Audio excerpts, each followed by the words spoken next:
গল্পটা কি বলুন তো? দুইটা পরিবার ট্রেনের কামরায় উঠছে।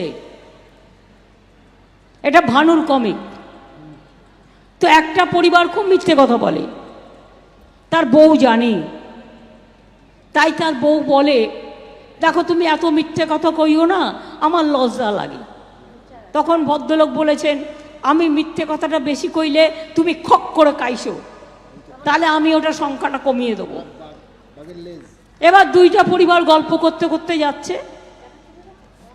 তো একটা পরিবার বলছে, জানেন তো আমি একটা বড় বাঘ মারছি।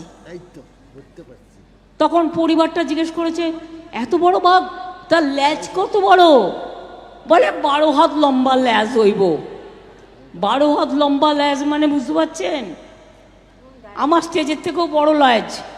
তাহলে বাঘটা কত বড়? মাঠটার সমান। তখন ওর বউ খক করে কেসেছে। তখন বলছে, মাপি টাপি নাই, 10 হাত হইব। তখন ওর বউ আবার খক করে কেসেছে। তখন বলছে, 7-8 হইব। তখন ওর বউ আবার কেসেছে। তখন ও রেগে গিয়ে বউয়ের ওপর বলছে, তুমি কাইসা কাইসা মইরা যাও, আমি আর কমাইতাছি না। তা মোদি গ্যারেন্টি হচ্ছে 420 গ্যারেন্টি, নো গ্যারেন্টি। 15 লক্ষ টাকা দেয়নি, বিনা পয়সায় গ্যাস দেয়নি, বিনা পয়সায় চাল দেয়নি, বিনা পয়সায় বিদ্যুৎ দেয়নি। টিভি খুললেই ছবি। 100 দিনের কাজ করেছে গরিব লোকেরা, টাকা দেয়নি 3 বছর। টাকা দেয়নি, বাংলার বাড়ির টাকা দেয়নি, গ্রামীণ রাস্তার টাকা দেয়নি। টাকাটা কি দয়া করে দেয়? না। আপনারা জেনে রাখুন, এখন একটাই ট্যাক্স কালেকশন হয়, সেটাকে জিএসটি ট্যাক্স বলে। আপনারা শাড়ি কিনতে গেলেও জিএসটি ট্যাক্স কেটে নেয়, রেস্টুরেন্টে খেতে গেলেও কেটে নেয়।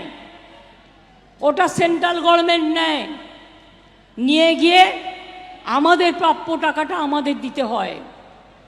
নিয়েছে কত বাংলা থেকে? 5 বছরে 6,84,000 কোটি টাকা। আর দিয়েছে কত? 4 লক্ষ সামথিং দিয়েছে, মানে 1,64,000 কোটি টাকা দেয়নি। তাছাড়াও 100 দিনের কাজের টাকা দেয়নি, বাংলার বাড়ির টাকা দেয়নি, সুস্বাস্থ্য কেন্দ্রের টাকা বন্ধ করে দিয়েছে, ফুড ডিপার্টমেন্টের টাকা বন্ধ করে দিয়েছে। আর বড় বড় কথা বলে 100 দিনের কাজে টাকা দেওয়ার টাকা নেই।